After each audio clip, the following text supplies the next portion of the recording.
Welcome to the Changing Scripts podcast. Every Sunday we'll have one of two types of episodes, all of them revolving around learning and using Mandarin Chinese. One type of episode will be my updates on what I'm learning, how I'm learning it, different quirks within the language, and sometimes information about China itself, since I am living in Shanghai, China right now. The second type of episode, where I'm interviewing people that are either learning the language like I am, or people who grew up with Mandarin Chinese and have learned other languages. The updates used to be on a YouTube channel, but have now migrated over into the podcast only.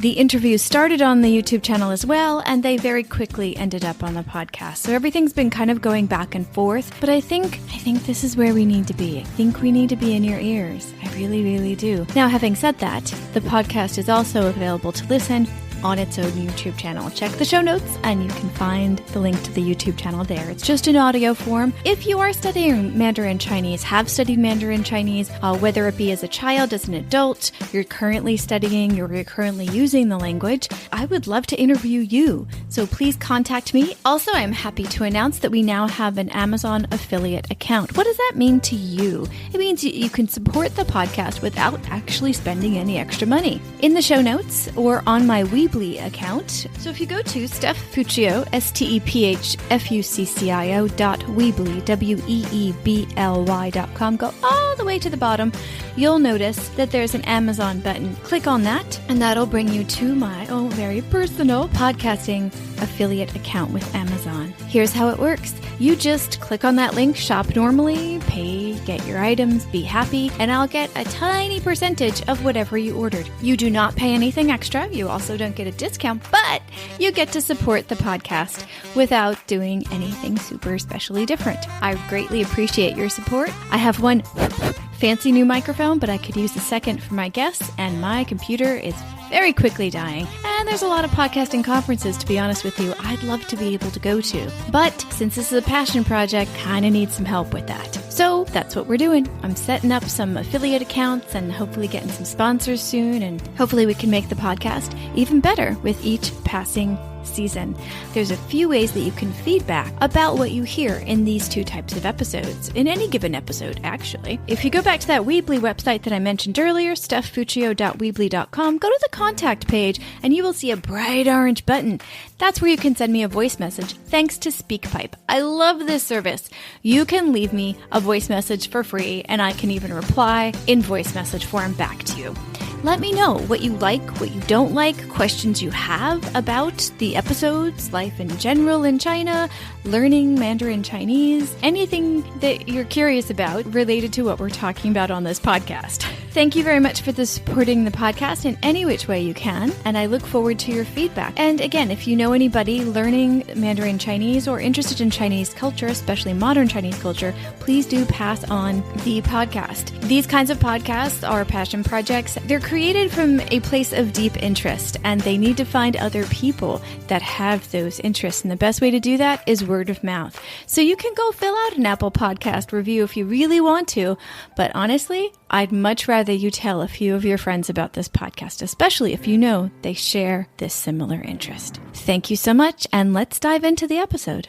All right, so this week on Changing Scripts, we have Ziwei, who is originally from Hunan province in China. He did his master's degree at the University of Pennsylvania, and he is currently finishing up his PhD degree in Applied Linguistics and Technology at Iowa State University in the U.S. as well. So his research interests include phonology acquisition, basically the ability to make linguistic sounds correctly, pronunciation instruction, and pedagogy, which is basically teaching methods, music, cognition, and speech. He's also working on some textual research right now, such as moves and steps within certain genres of writing. So what all that means is that he's incredibly diverse linguistically, not only in functioning in languages, multiple languages, Mandarin, Chinese, English, French, and Spanish, so far. But it also means that he is able to research and statistically understand the research, statistically quantify the research that he's doing and explain it to the rest of us. Yes, he is that diverse. He is that intelligent and he's that hardworking. How I met Ziwei was when we were both in the Applied Linguistics program at Iowa State University. Now, as you well know, if you've heard this podcast before, I did not stay in the program. It didn't really fit me in the end on what I wanted to do with my research and my language studies. But it is incredible, incredible program. And Ziwei is making the most of that program, both with the Applied Linguistic and Technology side, and he's added on another degree in statistics to make his research even more powerful. He was so methodical and kind and really hardworking and focused and intelligent. And I could just keep giving you adjectives all day long. It's not like the rest of us were not those things, but his drive and his patience with everything was just unreal. I mean, the rest of us would be breaking down over the workload, and he just seemed to be going forward effortlessly. I'm sure there were struggles that he had, but he was so focused and so even-tempered. He just was able to manage things in a way that the rest of us seemed to not be able to do. And that is something that I remembered when I was struggling with trying to learn Mandarin Chinese when I first started. And I knew eventually I wanted to have him on this podcast because that kind of persistence and that kind of patience when learning is something that I want to personally adapt in my own language learning. I've given up way too many times in my language learning of different languages before, and I don't want to do that this time. So I hoped that getting Ziwei's side of language learning and getting his viewpoint of how you just keep going would be not only useful for those of you who are also studying Mandarin Chinese, but for those of you studying English and feeling like you're not quite up to a certain level, hearing his mastery of the language as he talks about learning the language, I think that's kind of inspiring too. If you're not learning any of these languages, but just learning something, I think listening to how matter-of-factly he approaches learning in general is just amazing. So let's listen to how he does this. Here's Ziwei. Thank you so much for joining me, Ziwei. Can you please quickly introduce yourself? Okay, my name is Ziwei Zhou. I'm originally from Shantan City, Hunan province, from China. And now I am doing my PhD study in applied linguistics and technology from Iowa State University here in the United States of America. So, first language. I'm assuming your first language is Mandarin Chinese. Is that correct? Yeah. Mm-hmm. So, did you grow up with Putonghua, with dialects, or both, or? No, we speak Putonghua in school. And I think it's only like in family when the parents come from different regions. Sure. So, they come up with different dialects, though. They may use Putonghua to, as a language to raise the kids. But in my family, because my parents come from the same city, so we just speak the local dialect back at home.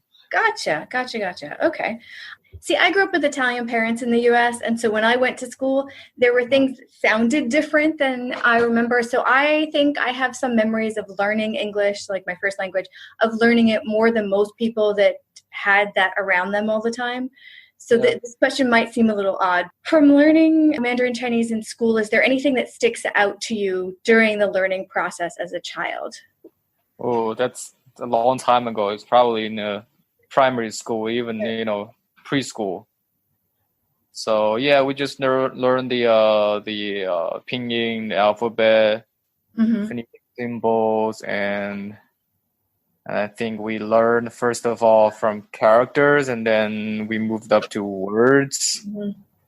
And anything that stood out? Yeah. Was there anything that you remember really liking or really not liking about learning the language, playing with it, any of the homework? I don't know. I can barely remember because at that time, I was just following what others were doing. Sure. And, it was just basically like read out loud. We led by the instructor. I don't remember. Did I like explicitly put efforts into like memorizing? I think because probably at that time everything came very naturally because I was at a really young age and whatever I was exposed to, so I picked up quite quickly. Yeah. Sure. Do you remember how big the classrooms were? Were they like 20, 30, 40 students? In primary school, we probably had some 20 to 30 students. And Yeah, I think in middle school we do have Chinese classes, but I think we're done with just learning the pronunciation, spelling of Chinese at that stage. So we were more exposed to some of the literary works, the literature, Chinese literature, and some old Chinese literature. Really? Yeah. So In like middle elementary school or older or later than that? elementary school, we have in Chinese classes we have poems. Yeah. Yeah, just simple ones. Yeah, so we got exposed to Chinese literature at very early age, actually. Right. Yeah. Right. Yeah, so I was talking about the class size. So we moved up to middle school, so we can get up to 50 or 60 students in one class. Mm-hmm. Yeah. When kids learn Chinese in school in China, pinyin's used. How is it used? Do you just read it? Are you actually writing it at some point, or I'm still a little? Yeah, actually, we probably started learning pinyin from writing it. Mm-hmm. So yeah, that's what I remember from the probably very first couple of Chinese classes back in elementary school. So we were trying to follow the strokes. Yeah, try to make how to what is. So we started learning pinyin by following strokes, just like what we are doing with the Chinese character, just to make sure that yeah. Huh? Okay, wait. Explain that. Because you have to write the English alphabet, which is like pinyin, following exactly the order. Like the A, you have to do these first, and then the circle or the semicircle, right? So we did a lot of practice and wrote practices like that. Okay. So it wasn't just a sound thing. You were also writing pinyin also. Yeah. That's what I can remember clearly. So you always remember the form. You need to practice on your hand first. Then you can try to establish the connection between its form and its pronunciation. And teachers will lead you to read it, repeat it again and again, read out loud. Yeah. Gotcha. So was pinyin used just at the beginning until you guys got used to the characters, or was it used for a long stretch of time? I think it's probably just for elementary school. After that, people just assume that you are equipped with this kind of a knowledge, and yeah. I'm slowly going through the HSK levels of and there's 6 levels now. It switched a few years ago. I don't know if you know the old levels, but they had pinyin and Hanzi characters in the first 2 levels, and now I'm halfway through the 3rd level, and it's gone. It's just gone. It's nowhere. Okay. I like the characters. It's part of what drew me into learning it this time around, but it's quite a traumatic experience to have no help at all, to just have the characters there. Yeah. Oh. It's quite a switch, but yeah. And how do you figure out the pronunciation then? I'm listening. I'm using they have listening, reading, and writing practice in the books that I'm using, and so sometimes they'll have the glossary will have some pinyin. Yes. But sometimes if there's just random new words thrown in, I'll just have to listen, and then I'll draw it into my dictionary. My dictionary, you can use the pinyin input, or you can draw it. And so I'll draw it and then look up the sound there and press the sound button and that kind of thing. Oh, okay. Yeah. That actually reminds me, if you look into the textbooks from the elementary school Chinese classes, I mean, all of the characters have the corresponding pinyin at the top. And then probably if you open up some textbook in high school, there are some probably just a handful, very few words that have parentheses, and inside of which, you have the pinyin. So those correspond to very difficult words, or some character has multiple pronunciations. So only for that situation, they would provide pinyin as some sort of glossary. Yeah. Sure. I guess it would be the equivalent then, now that I'm thinking about it. Like in English dictionaries, they'll have the IPA in the dictionary next to the word, so people can know how to pronounce it. Interesting. Okay. As a kid, did you? Because some people seem to lean towards they like speaking more than writing, or they really like reading. Did you have an affinity to any part of the language? In terms of learning Chinese, using the language. Some people are more comfortable with speaking or some people, I grew up really, really liking reading and writing. So I was kind of alone in my room reading for long stretches of time Yeah. I think I enjoyed more by just following the read aloud led by the teacher. Yeah. part of the reason was like you're in the group, so whatever weird noises you're making, you sort of, cover the people. So I just yeah. Wait, what kind of noises were you making in class? Yeah, just to try to make it a little bit fun. Yeah. Too funny. Yeah, but in terms of writing, like, yeah, that kind of reminds me because it can be used as a means of punishment. When you do something wrong, it can be used as a penalty to punish you, to just copy the pinyin for that word like many times. The more times, the more serious the mistake you committed. So stuff like that. Yeah. Oh my gosh, that's so similar. We had the same thing in school for the really, really naughty kids during the break time and stuff. The teachers would have them go up and write like a specific sentence on the board, like, I will never talk in class again. I will never, like, over and over and over and over. Yeah. That's so funny. I hadn't thought of, wow. Yeah. For us, the teacher would just, open up the last pages, like the appendices of the Chinese book, and just copy the glossary like 50 times or 100 times. For some reason, this seems like it might be more torturous because there's so many more strokes in the characters than there is in the script. Yeah, it just feels like it never gets done. It just takes so long. Wow. Did you ever have to do that? Yeah, I think I did it. I don't remember the reason. Yeah, I was kind of naughty in class, in primary school. It's all those noises you were making during story time. Yeah, and especially high school, I remember I like to imitate the sounds from the teachers, especially the teachers with accents.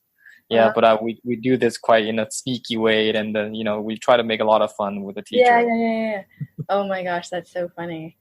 Wow. Well, let's move on to second languages. Clearly, you have learned English. Are there any other languages that you know/use/ are studying? In college, I used to learn Spanish and French. Wow. Okay. That was just at that time. I was, it was in college. I had relatively more free time, and I just registered for this kind of, a foreign language. It's not tutoring, it's just like a class, but there are multiple companies and, training schools that offers the, foreign language classes. So yeah, I took it pretty seriously. I found it, I enjoyed it. There was a very interesting incentive for you to keep on learning, is that they, at the end of the first level French class, they give you a test.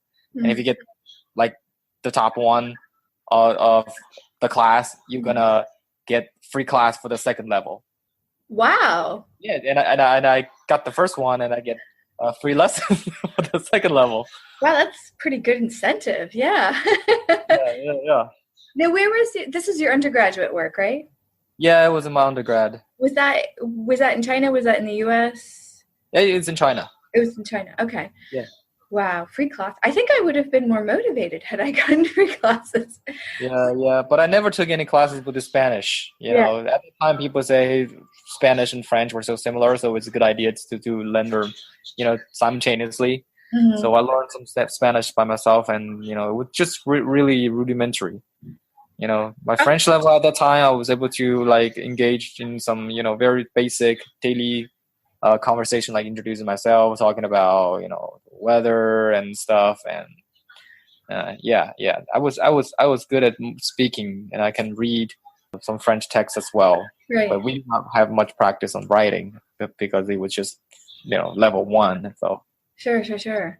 Now, can you describe what the French classes were? Were they as big as like the classes you had in? No, it was much smaller. Mm-hmm. I think at that time probably students were still busy with figuring out how to learn English. So, a lot of students like I started off learning English pretty early, and I explicitly put some efforts into learning that. So I have always been good in English compared to my peers. So for people like us, they have, they're really strongly interested in languages. So they're fine with coursework with English. So you want to, learn some additional language. So I did find a couple of examples, like my examples in that French class. Yeah. Okay, so it sounds like you learned Mandarin Chinese first, then English, French, and Spanish. Is that the right order? Yeah. So by the time you got to French, how long had you been studying English for? 6 years or so. In the French classes, what did they do? Did they like split it into different skills, or was it just one class that did everything? Like, I know this is still quite a while ago, but do you remember what the classes were like? Yeah, we are using some like canonical or what they call like very classic textbooks. And so I think it was the integrative skills, but they did not like intentionally split that into like 4 skills.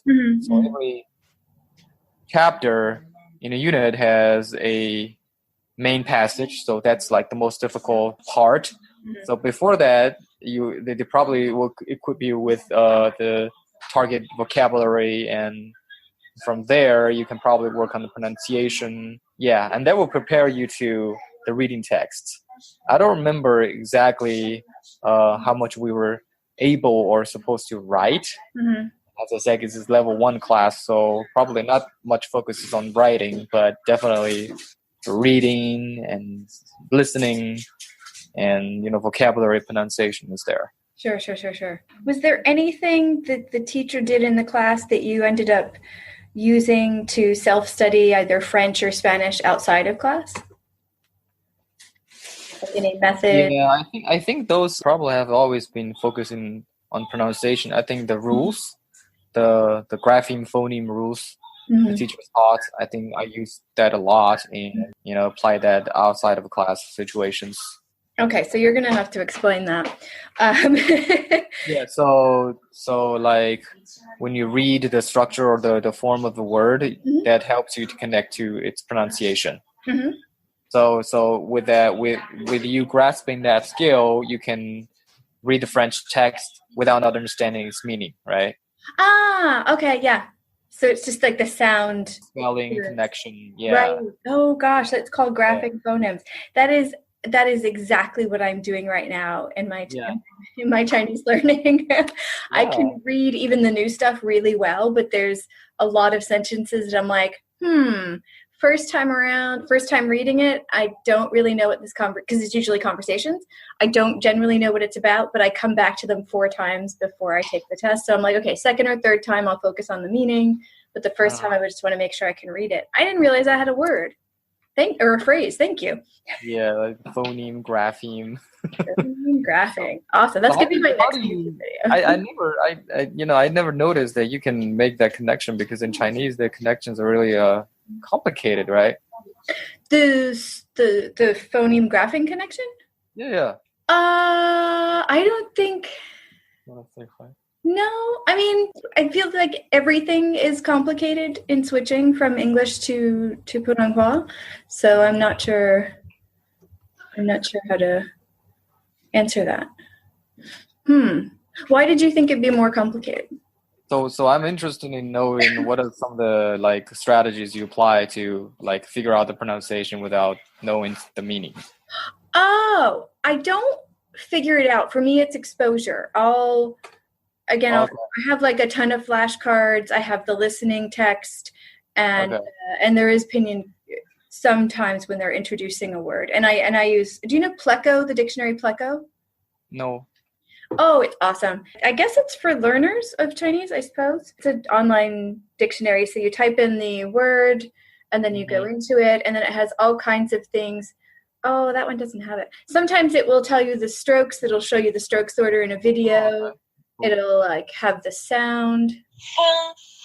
It'll even color code the different syllables for tones, kinds of things. So there's a lot of tools out there to help with that.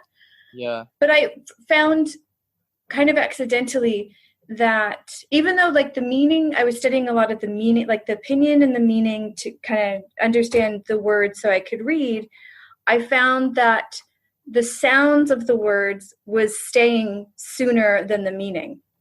Like I can read a lot more than I can understand right now, and I don't really understand what's happening, but I figured that's at least progress on some level, so I'm just going with it for now. Yeah, but I was surprised because my brain does a lot of animations with the characters, because I know they're not all pictograms, but my brain likes to turn them into that anyway. And so I thought that the meaning would come, I'd remember the meaning more than I'd remember the word sound, the sound, but it's actually the opposite for me. Yeah. So it's really weird. Does that happen a lot for people in other languages? I think for native Chinese, it's probably the opposite. The meaning first. With how we were trained back in primary school. Right. So like there's a thing called like silent reading. So that kind of is also a good way to measure like your like reading proficiency, how proficient in reading. So some people can read it really fast. So in the Chinese language test, in whether it's entrance to the high school or entrance to the exam, so test takers are tested with the long passages. So to rely on like their reading proficiency skill to speed read. Okay. So in that situation, they probably cannot have the time to to think about the pronunciation. It's just the form and connect the meaning and cognitively like very fast to understand the context. Yeah. Right. So they're speed reading, but is there a comprehension task that they're doing as well? Yeah. Oh. Their reading speed is not explicitly tested, but it's like the prerequisite because the item writers make the passages so long and cognitively demanding, and it's possible to just read it slowly and then to enjoy the text. It's impossible. And wait, you said that is this part of the Gaokao, or this is the whole other? Yeah. What? Like after probably. Yeah, I think it's the same situation. I would not be surprised to find it even in like primary school. Yeah. Wow. See, but the advantage of growing up with it is that you hear the language for a few years before you start reading it. So maybe that's part of the reason why. I don't know. I don't know if my experience is. I don't know because it may be the situation in the north, but the thing in the south is that probably it was the day one of Chinese class. It's the first time like a kid from Central South village or some suburban get exposed to this kind of a standard Mandarin Chinese. Back home, they'd have been raised with just local dialects. Sure. Yeah. Oh boy, yeah. So that's like a new language for them that they have to learn. Yeah. Hey expats and geopats, what do you do with the annoying paper mail that you get to your old addresses in your home country? For a few years, I'd have all of my mail forwarded to one friend, and then I'd feel guilty for bothering them so much. So then I'd have a family member deal with my mail and so on and so forth. And I did this for about 12, 13 years. And it got annoying, and let's face it, I miss some mail because people have better things to do than look after my paper correspondence. So I finally broke down and got a service from traveling mailboxes. They will literally receive your mail. You get a US address. You get to pick the city that it's in, and you receive mail. And they'll let you know when mail comes in. They'll open it, scan it for you so you can read it. If you really need to, they'll forward it to you for a fee. You can also get packages delivered as well. And so there's a variety of different services that you can have where you don't have to keep bugging your friends and family to deal with your paper mail. So if you go to stephfuccio.weebly.com, it's stephfuccio.weebly, weebly.com. If you go to the bottom, you'll see the blue ad on the right, traveling mailbox. Click on that. I am now in an affiliate program with them, so if you join their services, we both end up very, very happy campers, and you never have to ask your friends or family to receive your mail again. It's truly a beautiful thing. Do you still use or study French or Spanish at all? No.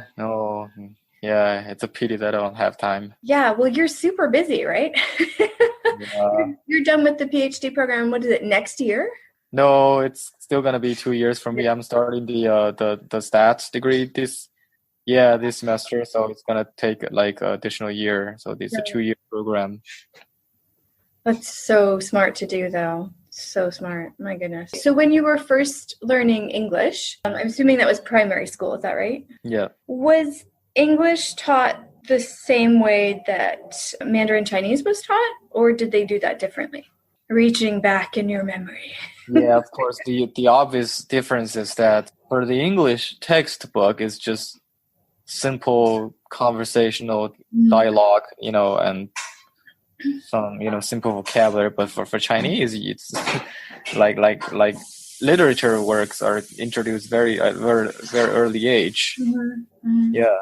So I don't think in primary English classes they introduce poems or any literature.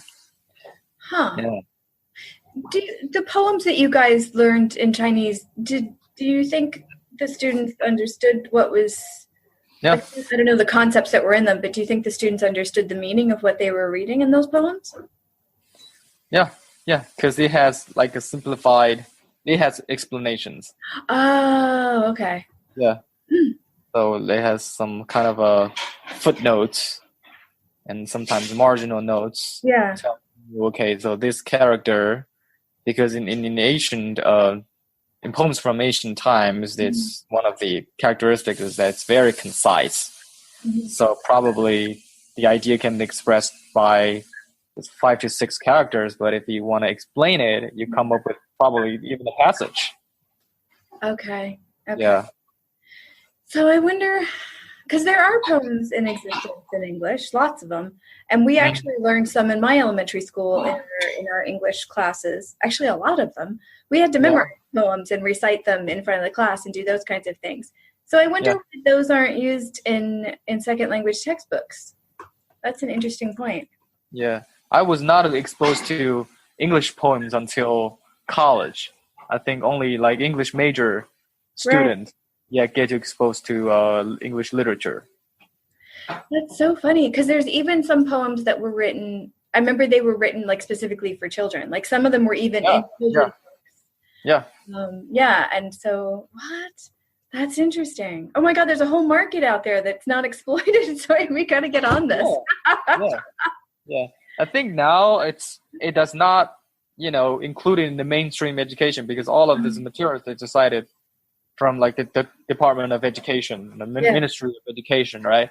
Sure. So, for some reason they probably did not like to include that, but in the like book markets, you can buy a lot. I mean, now but it's still very expensive because it's called like imported books, so.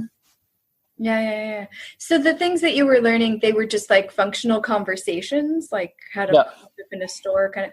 Why would they teach that to children? They're not going to really have those conversations, even if they were in environments that were using and a lot grammar. Yeah. Yeah. Huh. Okay. So it sounds like despite these textbooks, which are not unique to China, there's awful textbooks all over the world for English. So despite this, you learn the language anyway. Can you remember when you were a kid learning English, did it feel like a subject or did it feel like a language that you could communicate with people? I think it's more about the latter. I mean, communicating with people because, it's the hometown where I grew up, it's like we would talk about different levels of cities in China, right? Like the first level city would be like Beijing, Shanghai, and the second level. So my hometown was probably like the third level. So back at that time, it's pretty rare to see, people with yellow hair, blue eyes, So it's definitely more of a subject, and I have no doubt, everybody in the class presumed this in the same way. Okay. But for me, I put a lot of efforts in learning like extracurricular stuff. So I was purchasing the English magazines, and back at the time, I remember I thought it was really cool to have those kind of extra stuff, and I bought some tapes to listen to, and those stuff really helped me a lot because if you follow the instructor's agenda. It's going to demotivate you. You don't have any fun learning in that way. Sure. Yeah. I just talked to a gentleman last night who, when he started learning, what language was it? He knew French and Mandarin. He's an American man who learned French and Mandarin Chinese. And when he first took his university Mandarin classes, he knew he wanted to learn the language, but he didn't like the instruction. And these were university classes in the U.S., and so he went up to the teaching assistant and was like, look, do you want to make some extra money? I want some tutoring. And so he hired her to teach him the material, but in a different way, twice a week outside of class. And that's how he got kind of around the general curriculum. Oh. And now, like, fast forward 32 years, and he uses the language for his professional purposes and all kinds of things. And he has a Weibo account and all kinds of things. Like, he's functional. He's in. Oh.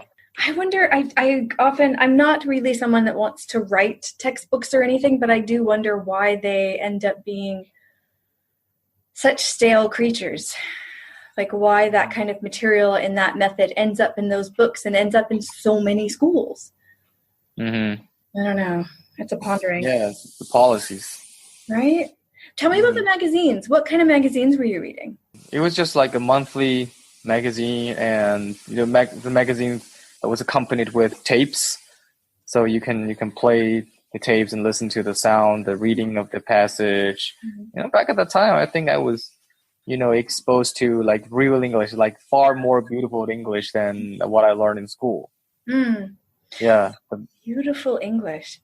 Sorry, I still, it being my first, only fluent language at this point, I have a hard time thinking of English as beautiful. It sounds very plain to me in comparison to other language. But anyway, sorry, that's a sidebar. So were these learning English magazines? Yeah. Were they made in China? Yeah. Oh, okay. I wonder if they're still around. Do you remember any of the names of the magazines? I'm really testing your memory today. No. Look, listen, and learn. Look, listen, and learn. Never. My wife is sitting beside me doing the face mask. Yeah. Oh, yeah. I remember one is called English Salon. Yeah. Okay. Part of the reason is that like the package looked really good. The quality of the paper. Yeah, and it's the design of the layout of the pages. Yeah. But they came with tapes and they had the magazine themselves. Yeah, tapes, and later on it was CD. Yeah, it's really cool. Very nice. Very cool. Speaking of tapes, was there a lot of like listening and speaking practice in the English language classrooms that you went to? Not a whole lot, because I've always been interested in pronunciations and speaking. Sure. And when it's speaking time of class, I got super excited. And I remember I didn't get much of that opportunity. So as you were listening to the tapes, did you kind of mimic what they were saying, how they were saying it? Yeah. I would pause. Yeah. And very following, like very meticulously and very religious. Yeah. Very carefully, Yeah. Yeah. Wow. And you're in the PhD program, you're working with pronunciation issues also, right? Yeah.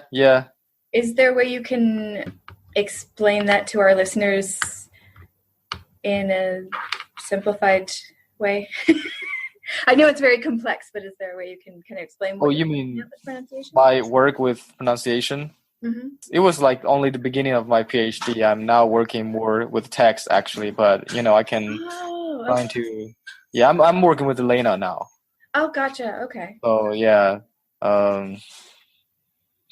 Basically we were trying to figure out for students studying in the North American university context, trying to capture their pronunciation development and trying to gain some understanding from that development and try to come up with better courses, whether it's working with software or tools and trying to compare it with explicit pronunciation instruction and trying to figure out which way it is more effective.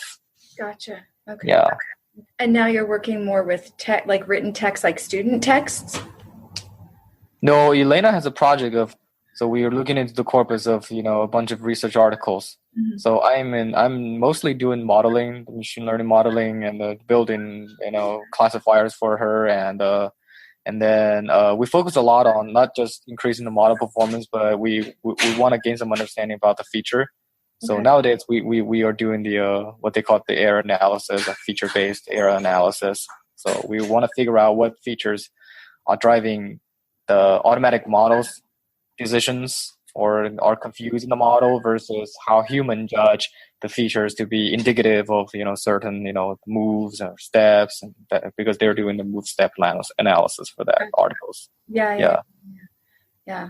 Awesome. Wow. Part of why I started my YouTube channel and part of why I'm doing these interviews is I've always been someone that's really struggled with learning languages. I tried Spanish, I tried German. Okay, in reverse order. I tried German, then I tried Spanish.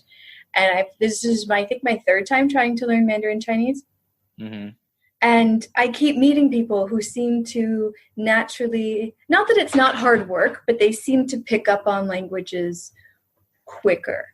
Do you believe that some people are more skilled in picking up more, like have natural ability to pick up languages quicker, or do you think that everybody can do it the same rate? Yeah, I do believe that some people, people are different in terms of, inherited from, I think it's a natural propensity.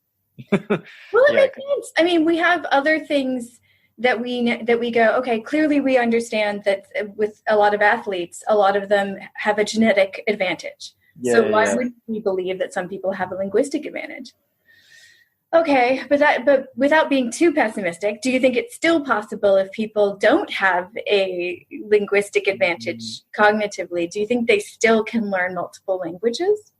Yeah, I do believe that's the case.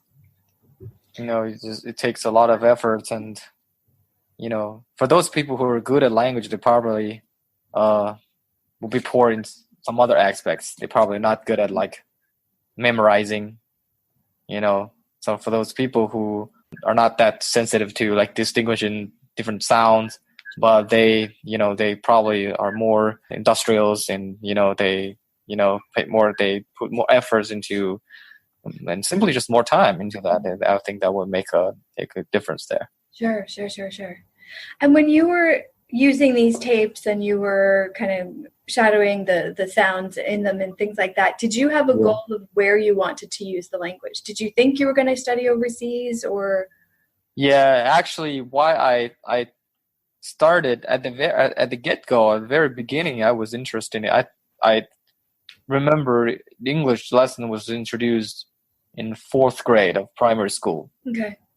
And a year before that, I went to the bookstore to just, use my pocket money to buy the textbook and the tapes. Wow. Okay. And I started learning that. The reason was that at a very young age, I knew I have relatives living in California. Mm-hmm. So at some point in the future, I will be studying in the U.S. context. So from the very beginning, I already know that, okay, I'm going to use English in the context, even though I had no idea what using English there would be. I have no idea. I know nothing about that country, but I have some kind of implicit understanding of where to go. If you're enjoying this conversation about the Chinese language and would like to participate, if you're studying the Chinese language or if you come from the Chinese language and have learned other languages, either perspective is both perspectives are greatly appreciated on this channel. Let's have a conversation. Let's tape that sucker and let's get it into this podcast. Contact me. And let's etch out the details on how to get you and your valuable language learning experience onto this podcast. All of my information is in the show notes. Also, all over social media except Facebook, I am Steph Puccio, STEPHFUCCIO. That includes Gmail for my email, Twitter, Instagram, Tumblr, and LinkedIn. So I look forward to hearing from you. Because part of it, seems to be natural ability. Part of it seems to be motivation. Like you have your motivation from the beginning. And part of it seems to be a patience. Especially when you're switching scripts and doing things as differently as going from English to Chinese or Chinese to English. There's a lot of differences between the two languages. What do you think might be some of the reasons why people give up on learning languages early on? Yeah, I think it has to do with what you said about patience. It has to do with people's personality. I think I'm pretty patient. Mm-hmm. So, I never, and also I have very strong motivation to learn a language. So I never thought about giving up. Because learning English, that's always been fun to me. Yeah. So if you want me to talk about some of the reasons why people may give up, or I think there are a lot of reasons. Yeah. Some of the people that started learning English just by some extrinsic reasons. They want to pass certain tests. They just, want to have the certification. Those group of people may not last very long. Mm-hmm. And a lot of them, I think that mainly come from the students I taught, is that they don't really have the environment to practice what they learn in class. Mhm. So they don't have the opportunity to use English to communicate. Sure. Sure. And other than just because English classes offer these as required classes for like college students, those the majority of my students came from. So, if you think about students from like engineering disciplines, they probably wouldn't have any opportunity to use English outside of those English classes provided by some training school or some summer camp, things like that, Yeah, definitely. Yeah, the ability to use it and see it as that communicative tool is a powerful thing that's not there for a number of years. Like my German class, my poor German teacher, I talk about her way too much. It's not her fault. I mean, we were in a high school classroom. She had 40 or 50 minutes, and she had a textbook she had to get through. But I swear I never even envisioned speaking to anybody in German outside of that class. I really did see it as a subject. And as the sounds that I was supposed to make with those letters that didn't look like they should go together, I was just like, this is crazy. Why am I doing this? It was a requirement. I had to take 2 years of a language. Nowadays, with people traveling more abroad, it's probably one of the reasons why more and more people started to pick up foreign languages. Before it was just English. It's like the only language you need to grasp. But nowadays, probably there are multiple of them, and people are aware of them. Or people are catching up. Yeah, absolutely. Had I had the internet then and was able to take some of the things I liked in my first language, like if I could have watched German like music videos or German movies or TV shows or things like that, it would have connected more, I think. And I would have been like, okay, it's not just this cheesy conversation about buying fruit. Buying fruit's not that hard. You pick up the fruit, you give money. You don't even need language in most countries. So I really wonder if kids these days are using the internet more when they're in those static classes. Are they looking at resources outside to supplement? Yeah, I think now it's better in terms of the materials they get exposed to. Mm-hmm. Yeah. For sure. Was there any part of learning English or French or Spanish that was difficult or took more time than the other parts? For English, I think it was just the test items. I focused like probably 80% of the time I spent in learning English was self-learning. Mm-hmm. I was just mimicking I was trying to think of some of the materials I like, some of my favorite materials like music, MTV, movies, and tapes like, presidential debate. Mm-hmm. They have these kind of materials, so circulating in this book markets. Mm-hmm. So it's just all of them are outside the mainstream curriculum. Mm-hmm. Yeah, and then so from learning, like I watched tons of movies, so I never paid explicit attention to how grammar works. Mm-hmm. But in class, you have to know that. Mm-hmm. You have to know the rules. Right. So I did find, especially those the period before the Gaokao, that's when you get exposed to tons of test items, right? And the test items are really tricky to solve. Mm-hmm. So I get quite annoyed. Oh. Yeah, the test you with tens, and they just sometimes the test item made to intentionally to trick you. Right. Yeah, to sort of distract you. Yeah. Yeah. Whoa. Okay, so they got really into the grammatical structures and things in the test items? Yeah. Huh. Yeah. So I'm processing what you just said. That's so crazy. So you were learning the language, you were using the language, you were doing all these things in it. But then when they went into the grammar bits, that was the part that was discouraging.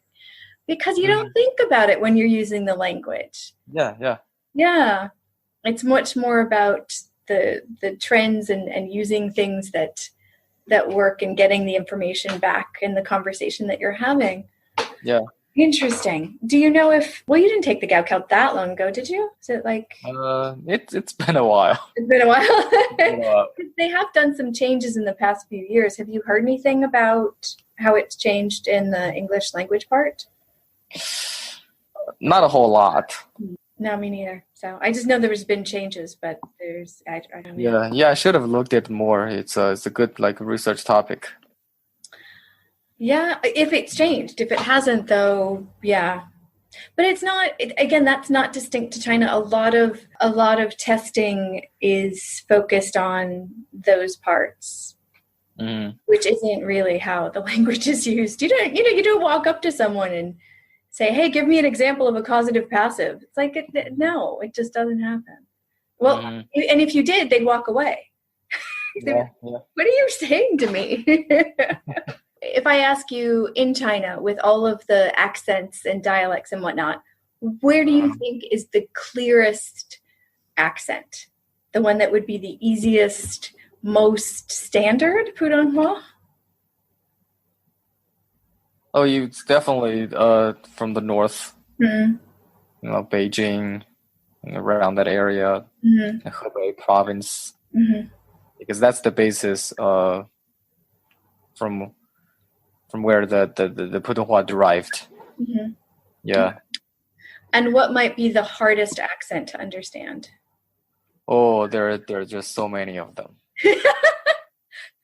Okay. You know, Really? all accents are just difficult. Even in the same province, people from the north of the province may have no idea what people from the south of the province are talking about.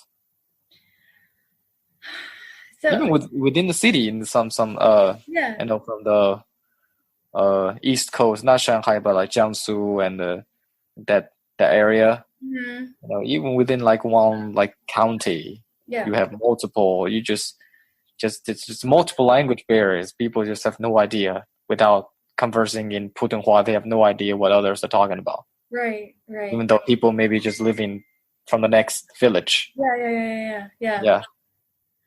I mean, if we're talking about the U.S. and English, there definitely are regional accents. Problem understanding, from the north and south, east and west, Have you traveled a lot in the U.S.? Kind of, in the east, Philadelphia and New York, in the west, it's California, and Chicago in the north, and down Texas. So, been to a couple of places. Yeah. Mostly in cities or any small towns? Mostly in cities. Yeah, but if it was just traveling like first time in the US, there's a must see. Of course. I'm just thinking as far as in the US, the more difficult accents tend to be in the smaller towns. Right. Not always, but for sure. But in the places where you did go, what was the accent that was the hardest to understand?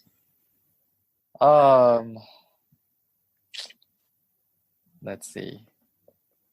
I think Texas is supposed to be the accents that it's difficult to understand, but I did not spend a lot of time there in Texas. So I did my master's in Philadelphia, and in Philadelphia, I think there's relatively speaking, there are more African American vernacular English going on there. Yeah. I think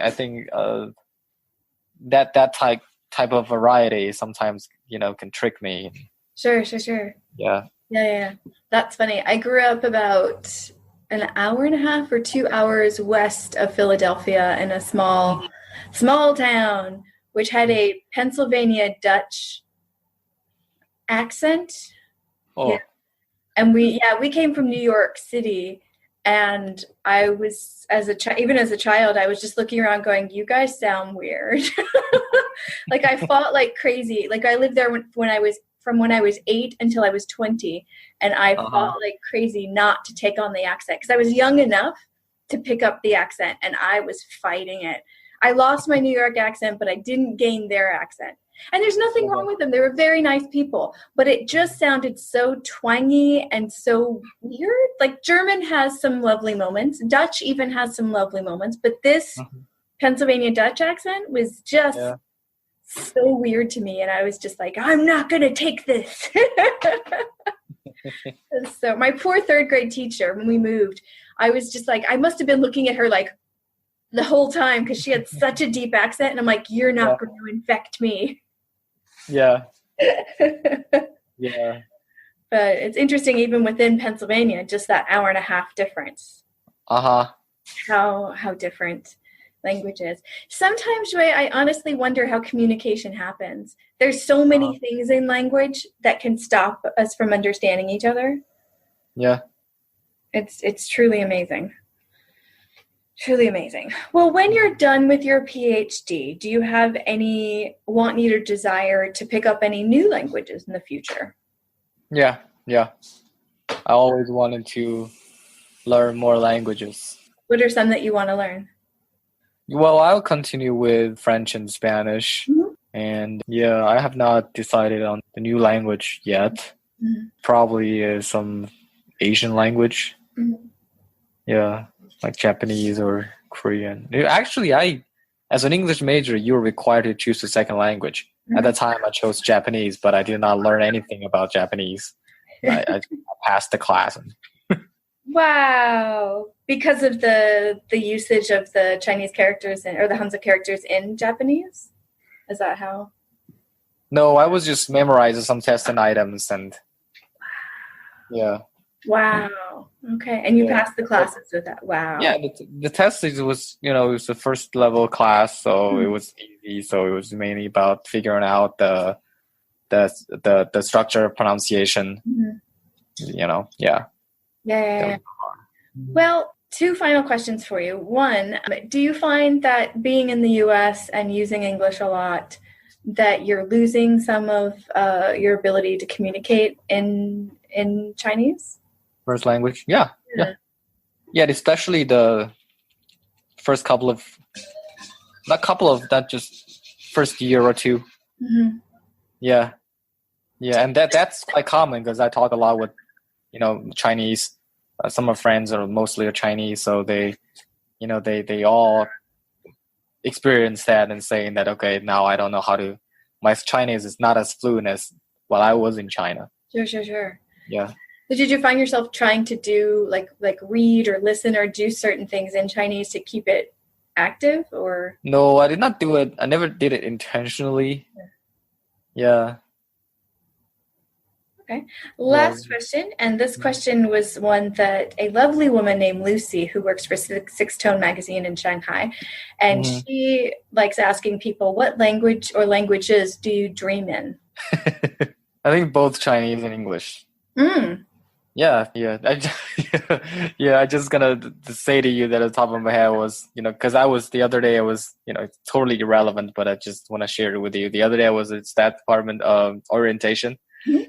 And one of the professors said that if you can dream in R, that means that you probably has just managed that language. Oh my gosh. Evan's doing a lot of stuff in R right now, so yeah. I got to ask him that now because dreaming in R. Seriously? Are you dreaming in R? No, I don't think I ever did. But in terms of dreaming another language, in my college, I was teaching in the New Oriental school. Oh yeah. So yeah, at that time, I think, especially in the summer, that's when courses are like intensively, scheduled and offered. So, there's just multiple nights that I just keep lecturing in English. Yeah, in your dream. Yeah. Oh yeah. And Chinese, of course. When I dream talk, I speak in the first language. So yeah.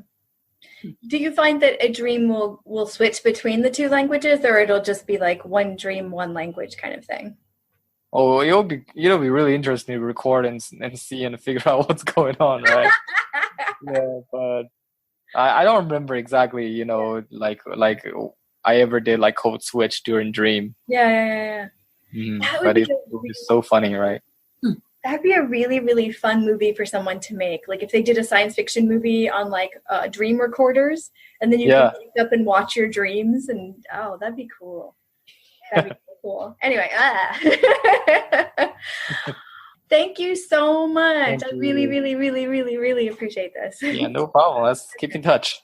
Yeah, definitely. And tell everyone I said hi. All right. Thank you. Okay. Thanks. Thank you so much for listening to this episode of the Changing Scripts podcast. Again, this is a sister project with my own language learning vlogging on YouTube, also called Changing Scripts, so come on over and take a peek at that. Again, if you are learning the Chinese language, or if you're coming from the Chinese language learning another language, I'd love to interview you for this podcast. Please feel free to contact me in any social media way that you see fit. Go ahead and contact me, and we will hash out how to get you on this sound creation known as the Changing Scripts podcast. A lot more is coming your way soon.